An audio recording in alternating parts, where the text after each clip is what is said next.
Ang aking text ay makikita sa 1 Kings, chapter 18, verse 1. Unang hari, kapitulo 18, verse 1. Pwede ba sabihin sa iyong katabi, mag-focus ka. Mga kuradang, okay? Mag-focus kayo sa akin, ha? Mag-focus kayo. Okay? Sabi mo sa iyong katabi, huwag ka munang makulit. Lagi tayo nagre-rebuke ng demonyo. Oo, sabihin, in Jesus' name, huwag kang pa-istorbo. Yung katabi mo naman, istorbo. Hindi mo sasabing demonyo yan. Wala kang demonyo sa atin. No? Ang nais ko sabihin, huwag kang magpa-istorbo. Amen ba? Okay, sabi mo ulit sa iyong katabi, huwag kang makulit. Focus tayo ngayon sa akin. Focus tayo. So, makikita sa 1 Kings chapter 18, verse 1. Later on, in the 3rd year of the drought, the Lord said to Elijah, "Go and present yourself to King Ahab. Tell him that I will soon send the rain." Okay, ulitin ko ha. Later on, in the 3rd year of the drought, the Lord said to Elijah, "Go and present yourself to King Ahab. Tell him that I will soon send the rain." Now, my topic for today is, here comes the rain. Ganda na. Kasi topic, kasi kanta natin kanina, healing rain is coming down.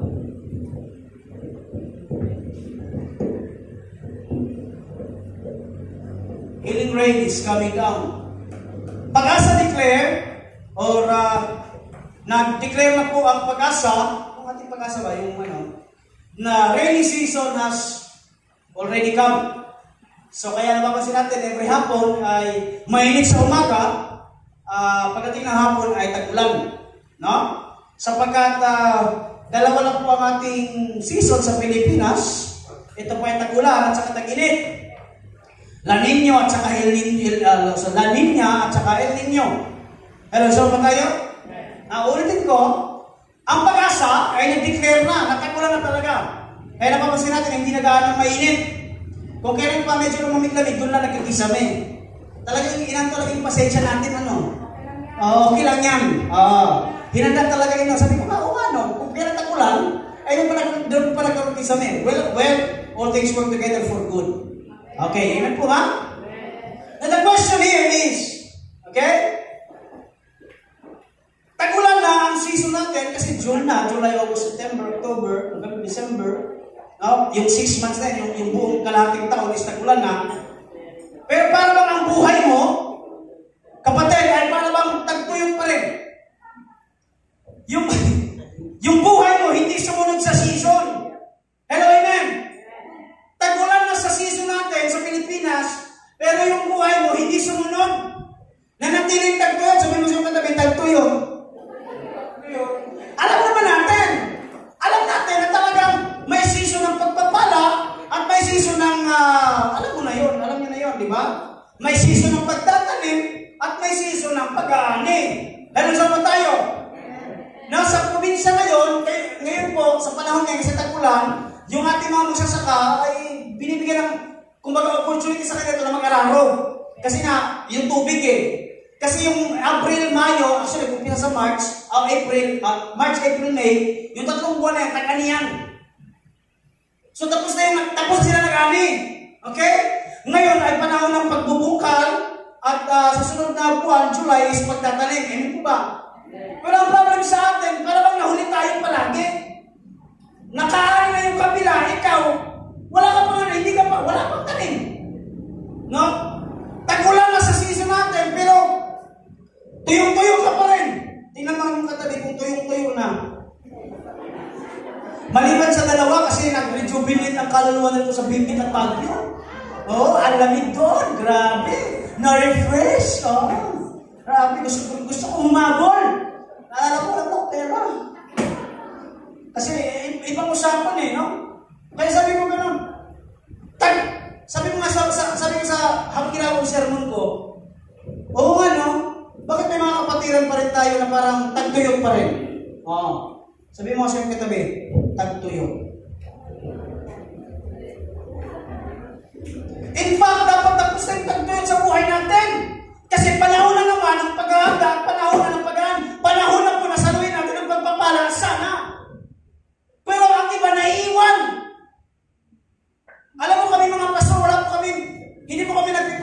o sige, ito lang pagpapalain yung isang kapatiran, may iiwan. Wala ho. Pinag-pray namin na sabay-sabay tayo, walang may iiwan. Amen?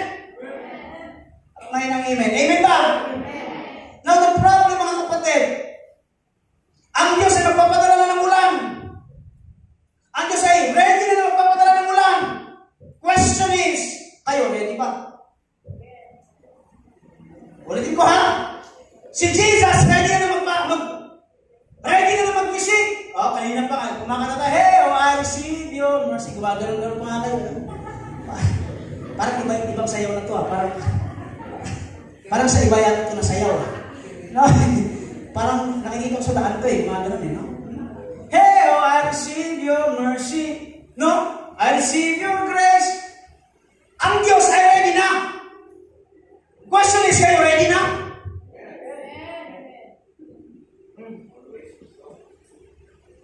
Sabihin mo sa'yo katabi, maging handa ka na. Now, the problem here, mga kapatid, listen to this. May problema kung bakit ang iba ay hindi pa nakakatanggap ng pagpapala at hindi pa nakatanggap ng ulan. Tagtuyong pa rin sila. And the problem is, okay, what hinder the rain from falling? Ano ba nag-aanlag sa ulan kung bakit hindi ka naulanan? No? Tuyong-tuyong ka pa rin. Sa Bisaya, uga na uga. No? Tungod sa kauga, gikugang na. Hallelujah!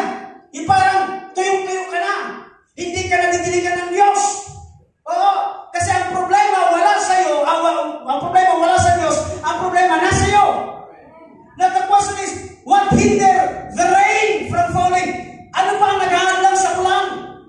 Kung bakit hindi ito umaamon at dumadaloy sa iyo? The problem in the Bible, hindi po marami ang nag-aadlang sa pagpapala. Iisa lang ang nagiging hadlang sa pagpapala. And that is sin. Ay. Para may ng amen.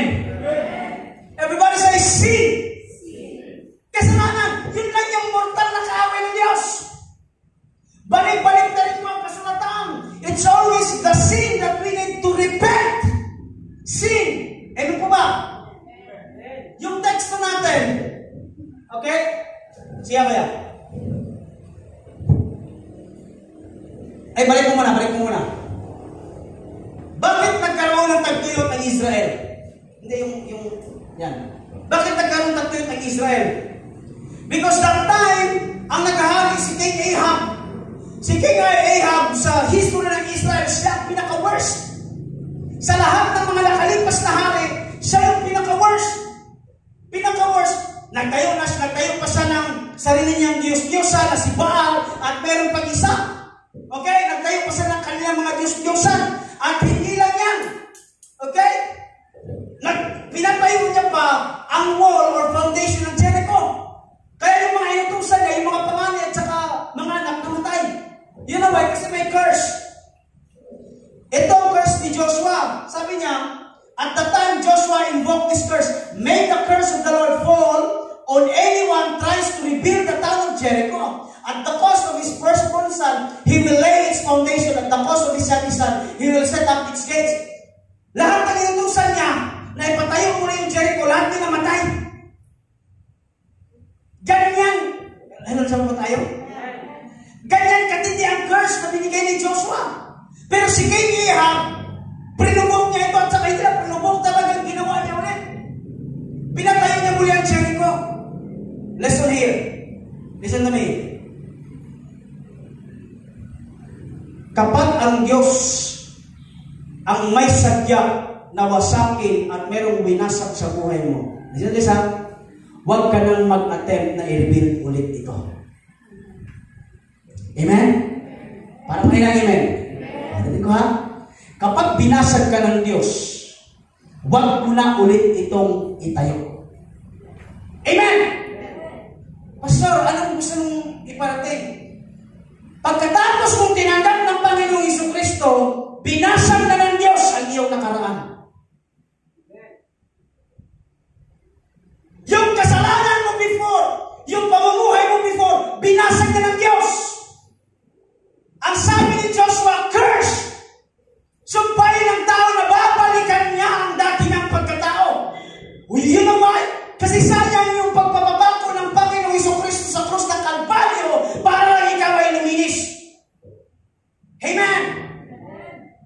For we are a new creation, the old is gone, the new. Kaya ikaw, bago ka lang nilalang. Kaya sabihin mo sa iyong katabi, huwag mo na siyang balikan.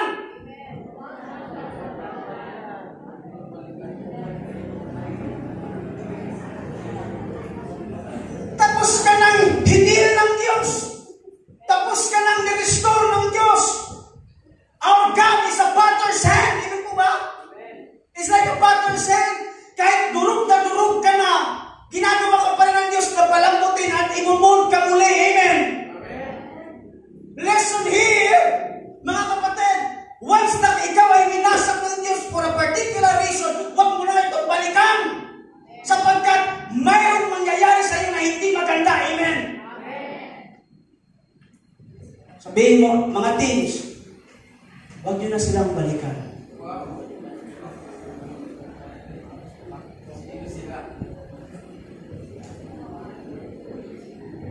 Sa mga bago nating kapatiran, tapos na po kayong iniligtas ng Diyos. No turning back, no turning back. Amen? The problem is the sin of the people. Alam niyo kung bakit hindi nagpaulan ng Diyos? Actually, nag-declare nito hindi ang Diyos, ang nag-declare si Elijah. Sabi ni Elijah ngayon, simula ngayon, hindi po ulan ng 3 kalahating taon sa buong Israel. It's because of the sin of the people. Amen po ba? Okay? Ano ang kasalanan ng tao? Total disobedience. Ito nga. Okay? Total disobedience. Pag sinabi ng Diyos na, huwag mo na siyang balikan, huwag mo nang balikan. Pag sinasabi niya, huwag mo nang balikan yung dati mong buhay, huwag mo nang balikan. Sabihin mo sa likod, binago ka na ng Diyos.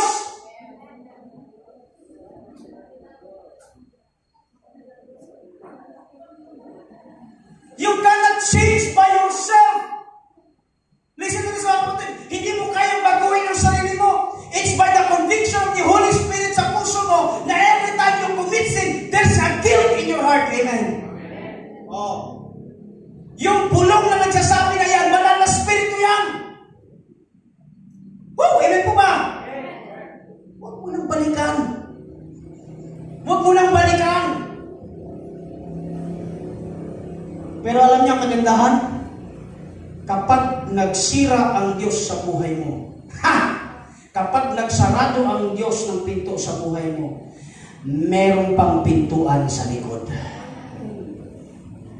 In short, hindi ka kailanman iiwan ng Diyos na ganyan ka lang. Amen? Amen ba? Itatayo at itatayo ka ng Diyos. Palakpakan niyo ang Panginoon. Yung mga mukha na yan, ito. Lahat kayo, ang mga mukha ninyo, mukha kayong basag. Before, I once was lost, but now I'm found. Was blind, but now, ano sunod? Amazing grace. Bigo tayo before.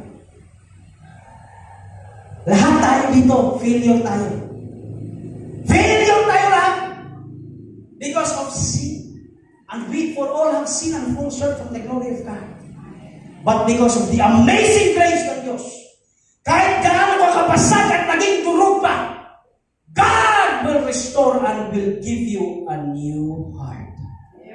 Napakanya ng Diyos.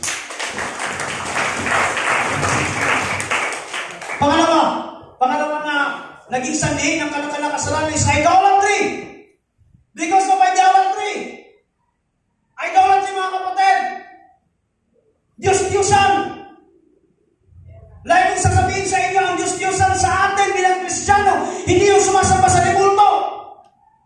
Ang Diyos-Diyosan na nag-aalam sa atin sa pagsamba sa Diyos ay kung sino yung priority mo.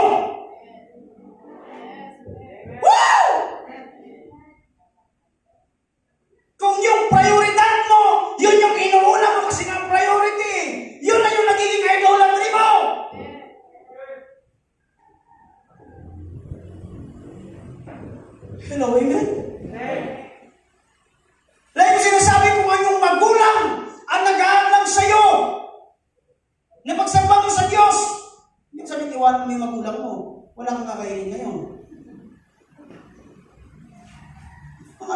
kapatid, mahirap maging Kristiyano.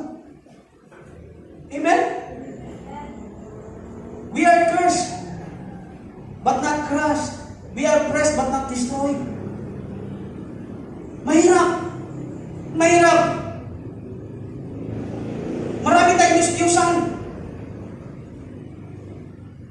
Mga teens, listen to me.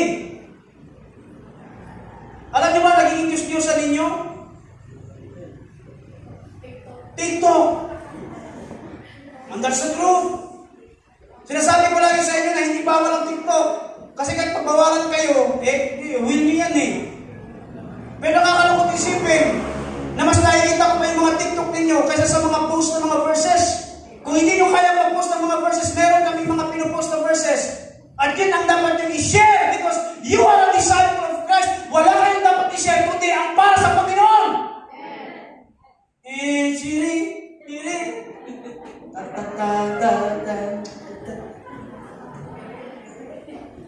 Ilan ba? Nakakalungkot isipin. Yung iba naman nagpo-post puro imo, kaibuhan. Nag-iimo-imo doon. Sabi na, paano ako kung wala ka?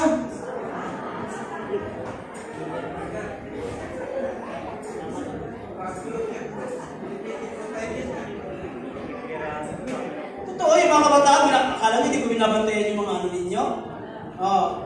Pasalamat kayo, basta nyo makakalimutin lang. Kasi pag binaros ko ulit, nawawala na ulit, sa isipan ko. Pero sabi ko, nung nakita ko to, sige to, naku, may titirisin ako na Sunday. Tapos mag-browse ko ulit, wala na. Hindi magpasalamat ko sa grasya ng Diyos. Yung umuulan, may nagpo-post nun yung parang video na parang short clip na ulan. Sa tuwing umuulan, pagkapiling ka, wow!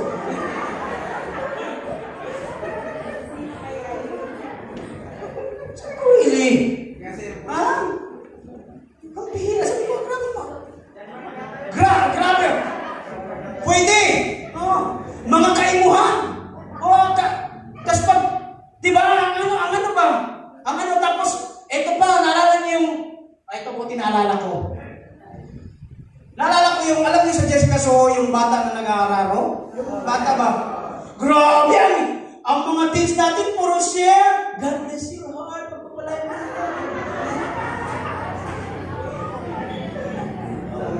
Tapos sasabihin niya, I am blessed kasi meron akong family. Tapos emoji, cry.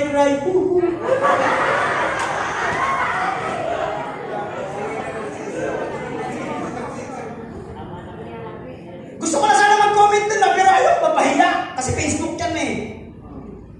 Sabi ko, sa Sunday lang kayo. Ang pag-plastic! Tapos sasabihin pa ng iba, I feel you, kuya. Ano I feel you? Ni paghugas ka ng... Paghugas ka ng pinggan, sasabihin mo, no, I don't feel it. Nasaan na?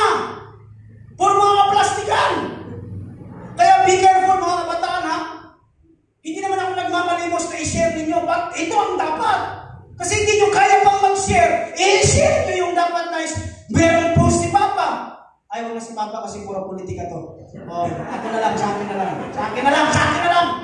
I-post niyo, i-share niyo yung mga preaching, etc. Hello, amen! Nagiging idolatry natin ang kwarta. Minsan yung asawa natin, nagiging idolatry pa natin. Kung di ba? May kanta yun eh. Yung kanta Huwag ka nang yung may kanta na, ikaw lang tanging sasambahin. Nagulat ako sa lyrics na yan. Kasi nga, yung kinakanta niya, yung kanyang asawa, yun na lang daw yung kanyang sinasamba. Kapatid, huwag po natin sambahin ang tao. Kahit gaano kaganda at kasexy, ang tao pa rin yan. Wala tayong ibang sasambahin kundi ang ating Panginoong Isus lamang. Amen? Hello, amen? Hindi naman naka-live. Okay lang.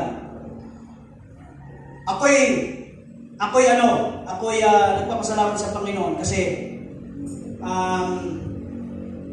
ano ba tawag dito? Nireject ni Brother Eddie Villanueva yung recommendation ng Mansambayan.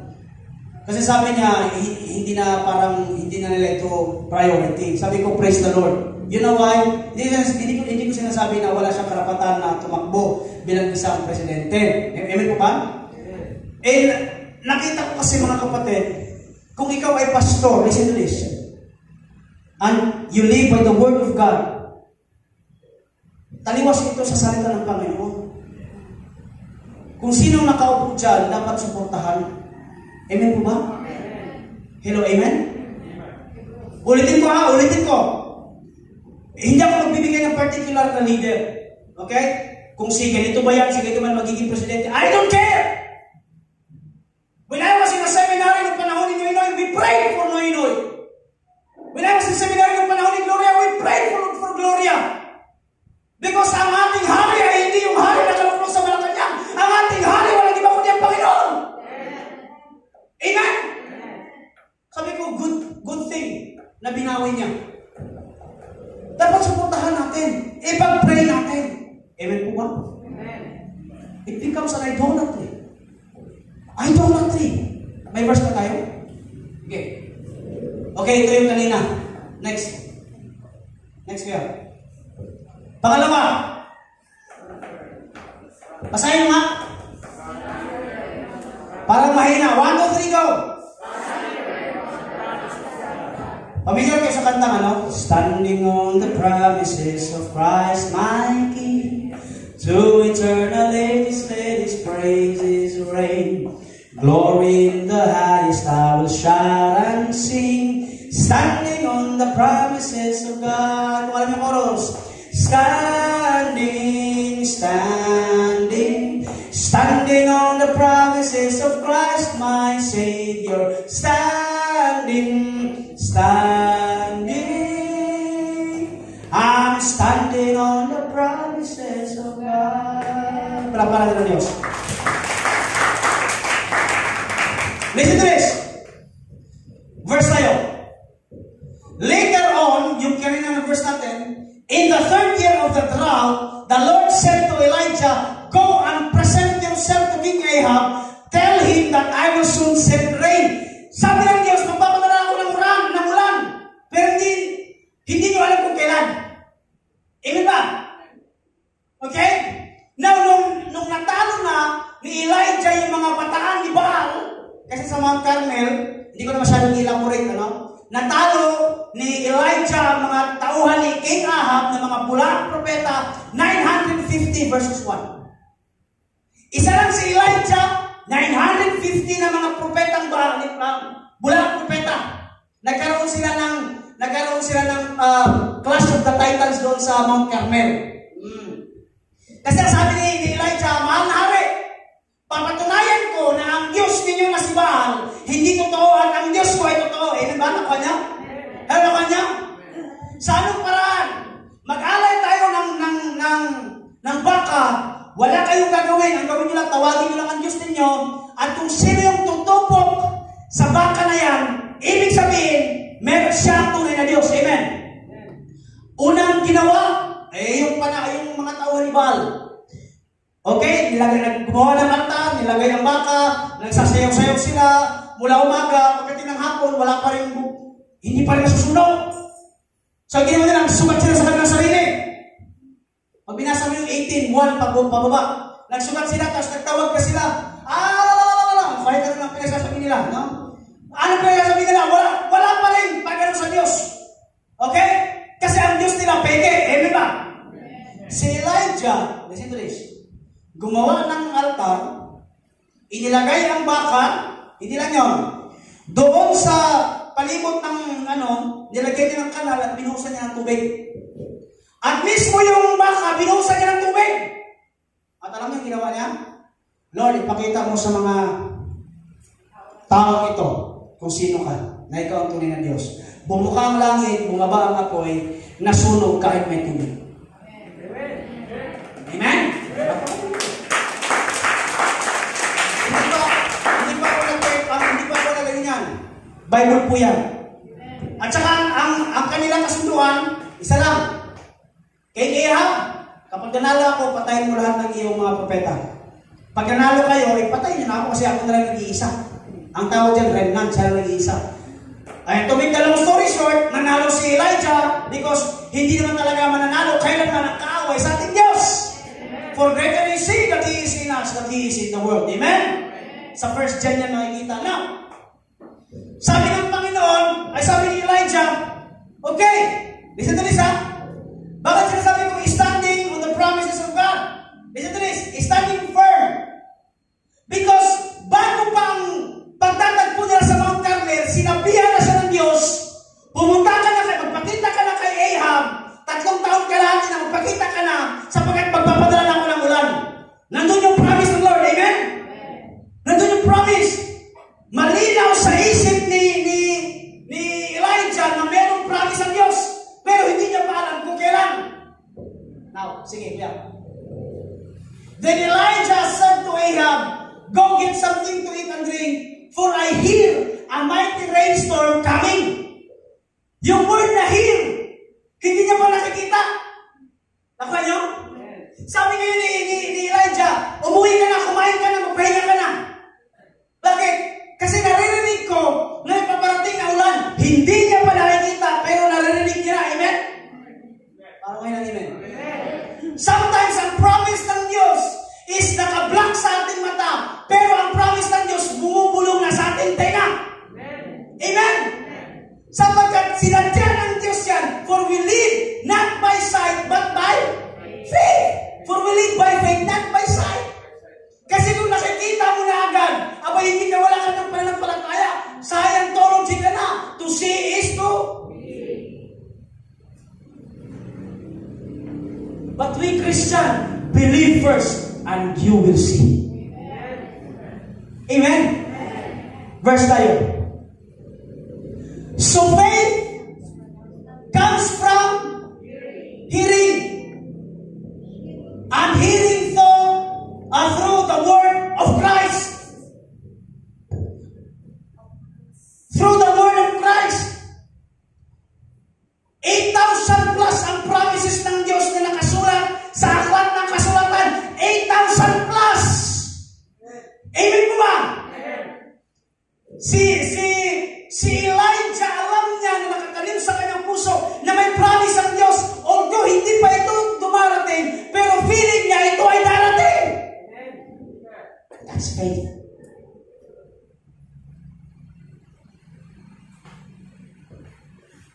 Kapatid, kung kayo may iniintay na pinagpipray, believe it and it will come. Amen? Hindi man ngayon, hindi man bukas, but surely darating yan. Sabihin mo kasi yung likod, darating yan.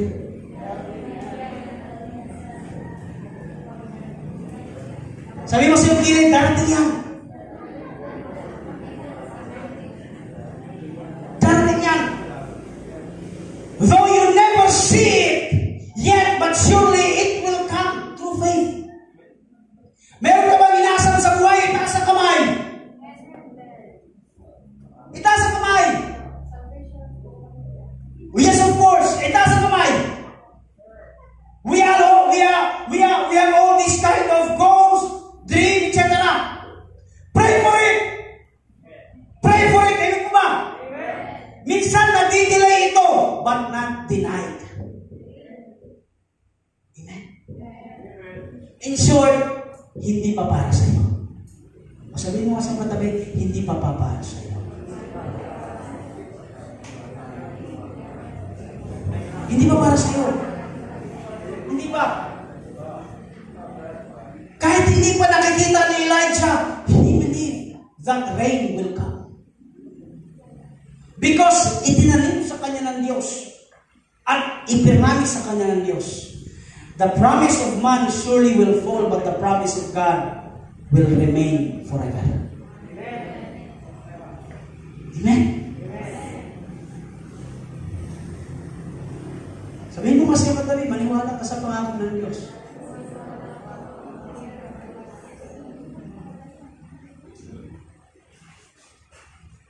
hindi man natin makamit ang total perfection na buhay sa mundo ito. But surely, doon sa langit, yun ang perfect, di ba, Kuya Ron? Hindi Hades. Alam mo si Kuya Ron, kachat ko. Hindi naman nakalive. Ikakat ko naman, Kuya Ron. Kamag-alala. Hindi niya nakalive, nakabidyo yan. Sabi niya sa akin, Pastor, pag ako ba namatay, Hades ba ako? Hades.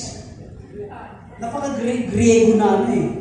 Hades. Sabi ko, impyerno yan, yung Hades o impyerno. Wala lang, terminolohiya niya lang. Nandun yung tatlong, ano yung tatlong asong ulo? Ano yun? Cerberus, o tinan mo? Dahil makachat ko yan eh. Pastor, makakasama na mga makasalanan yung Cerberus doon. Sabi ko, ano yung Cerberus? Yung tatlong ulo na aso? Sabi ko, sabi ko nakakuha na ng ano. Pastor, yung mga kasamahan ko, piling ko, Hades na mapupunta. Sabi ko, kapatid, ganito, una-una sa lahat, tinanggap ko ang Panginoon. Huwag mong sayangin yan. At pangalawa, huwag mong maliitin yan. Amen? Kaya nga sa Bible study namin sa Young Pro, pag namatay kayo ngayon, saan kayo mapupunta, automatic yan sa langit. Amen ba? Kaya nga sabi ko kay Kuya Ron, kung ayaw mo yung isang paa mo nasa Hades, yung isa ay nasa... Sabi ko gano'n sa kanya, magpakita ka pala sa church. Sabi niya, yes, Pastor. Kaya salamat sa Panginoon, kasama natin siya. Amen? Kasi baka sabihin niya, pinangunahan ko yung mama nila. Hindi. Si Tita May nagsabi sa akin, Pastor, ikaw nang bahala sa aking mga anak. Ako ngayon yung pumalit sa kanya. Amen? O kaya palakpakan natin ang buhay ni Kuya Ron. Kuya Ron, sa anak ng Panginoon, walang hadis-hadis. Merong heaven. Alam pa naman pa. At yun ang promise ng Diyos. Alam niyo, kung wala kayong bahay dito sa mundo, maganda kayo. Ang sabi ng Panginoon, ako'y mauuna at ipaghahanda ko kayo ng room. Tingnan niyo! Mansion pa! Amen ba? O di, kung medyo, alam mo yun, wala kang bahay dito talaga nangarap, tapos malapit ka lang mamatay, in Jesus' name, sabihin mo, okay lang Lord, kasi pag doon sa langit, meron akong sariling kwarto at kasama kita. Amen? Okay? Magbasa ka ng Bible. Kung ikaw ay parang feeling mo single ka habang buhay, 60 years old, wala ka pang asawa, eh di magsabi ka, eh di Lord, okay lang yun. Kasi ikakasal ka naman sa akin. O diba? Be positive, amen? Parang may lang amen. Amen? O sabi mo sa iyo katabi, be positive. Wow! Ang galing, no? Ang ganda ng promise ng Panginoon. Kahit hindi mo pa ito nakikita, mamabeng! Kahit hindi mo pa alam ang resulta, claim it! Because that is the promise of God! Amen po ba? Kaya kailangan ko makata, healing rain is coming down. Alam niyo, when it rain, it pours. In short, walang pong ibang daan ng ulan kundi sa ilalim ang bagsak, amen? At tayong mga nasa ilalim, wala tayong ibang gagawin kundi saluin ng pagpapala.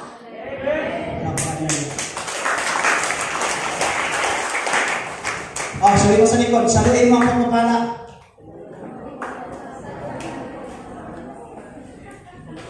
Last. The power of number 7. Before niyo sabihin my number is number 7. Lucky number 7. 7-7, lucky number 7. Actually, ang number 7 is perfect and it is God's number. Pero before kayo gawin nyo, baka sabihin nyo, mag-relay na lang kayo sa number 7, ha? Baka sabihin nyo, nawala si Jesus. Gusto nyo agad, number 7. Nasasabihin naman din sa sa magkakasal. Bes, sa na lang tayo? January, March, April, May, June. July 7 na lang tayo magpakasal. 2027. Ganon. No? 2027. Basta may 7. Basta ganon. Tapos sasabihin niya, okay, sasagutin kita sa pitsang 7. Kasi ang sabi ni Pastor maganda yung 7 kasi God's number yun. Mali pang paggamit nyo, kapatid. Because ang number 7 na yun, hindi para sa ating kagamitan yun. Ang number 7 is God's number. Sa Kanya lang yun. Amen? Yan yung ngayon kung kinasal ka sa 8, sa 9, sa 10, wala yan sa petsa. Nasa pagdadala niyan. Tapos naghiwalay kayo, sisihin nyo agad. Hindi kasi kayo kinasal sa number 7. Hindi kayo tayo kinasal. Sabi ko sa iyo, sagutin mo ako sa petsa 7. Bakit sa 13? Alam mo naman, 13 malas yan. Sabi ng iba, yung 13 malas yan. Kaya dito ka na dapat sa 7 tayo.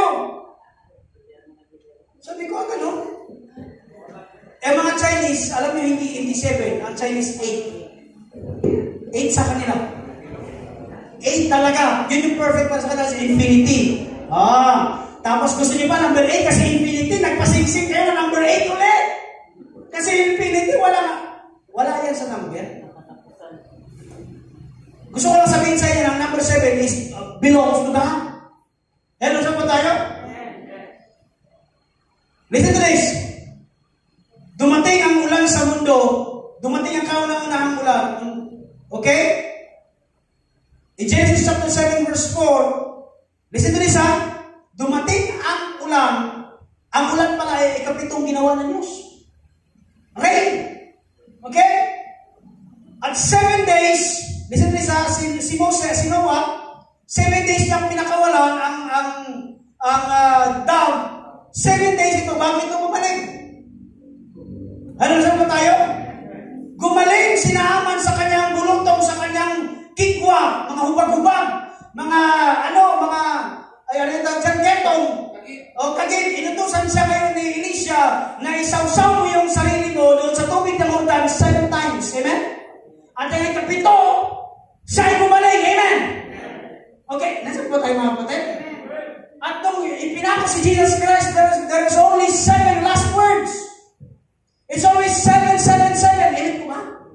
Parang may nag-amen. Amen? Puro 7, 7, 7. Okay?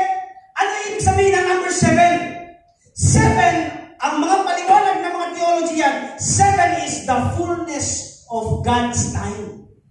Ibig sabihin, perfect time. Ibig sabihin, kapag may dumarating sa iyo na blessing, perfect time yan ng Diyos sa buhay mo. Amen ba?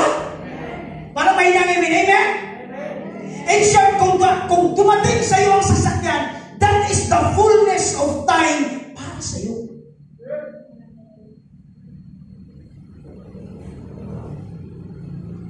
Nung dumating ang sasakyan kay Papa, it is the fullness of time para sa Kanya. Amen ba? Nung dumating ang aking asawa sa buhay ko, that is the fullness of God's time for me. Ipapahin niya ng Diyos. Yung trabaho ninyo, that is God's perfect time para sa inyo. Hello, amen? Sabi mo kasi yung katabi, perfect ang Diyos. Verse tayo yan. And he bowed himself down on the earth and put his face between his knees. And he said to his servant, go up now, look toward the sea. And he went up and looked and said, there is nothing. And he said, go again 7 times. Sabi ni Elijah, pag siya nag-pray, hoy, alagad, pumunta ka doon sa bundok, tingnan mo sa dagat kung may ulan na. Bumalik yung alagad. Elijah, wala pa rin. Gawin mo 7 times. Hello, amen? Anong mensahe ng 7 times para sa akin? Listen to this.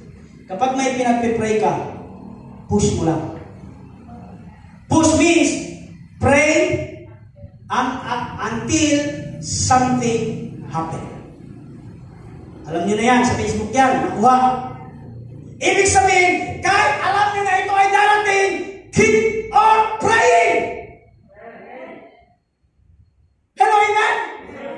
Ulitin ko ha, kahit piling mo na sabi ni Elijah, naririnig ko na ang ulan, pero hindi ako titigil. Hindi ako titigil, naluluhod sa Diyos at mananalangin. Amen po ba? Because ang gusto ipaliwanag sa atin ng Panginoon na kahit dumating na sa iyo ang pagpapala, do not stop praying. Sabi mo sa likod, huwag kang hihinto.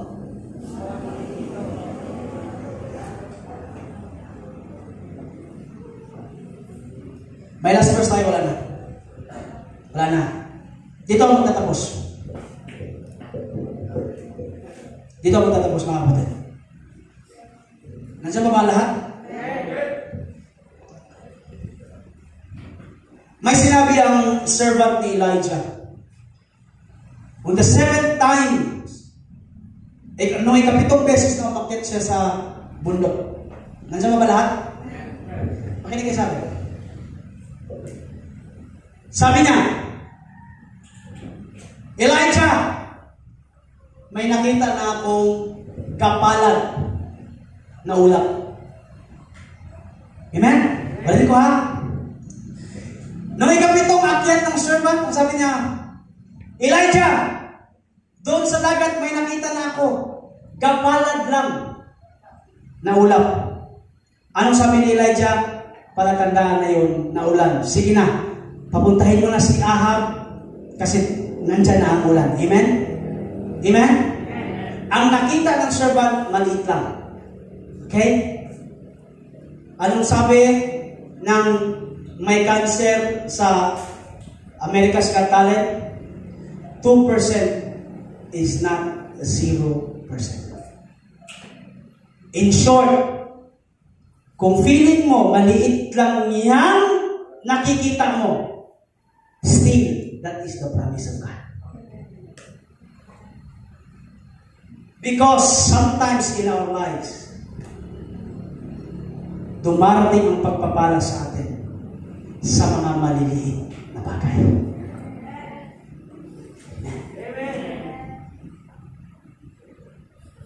Kapag hindi ka sensitibo at hindi mo ito tinanggap, pinalagpas mo lang, nawala na sa iyo ang pagpapala at pumunta na sa iba. Amen? Ano ang challenge sa atin ni Elijah? Here comes the rain. Here comes the rain. Sabi ng servant, sabi natin, mahal na Elijah, maliit lang yung ulan. No. Kahit maliit lang yan ang ulan, still, ulan pa rin yan. Sino dito ang gusto magpabuhos ng ulan? Ulan ng Diyos, itaas ang kamay. Lahat tayo tumayo.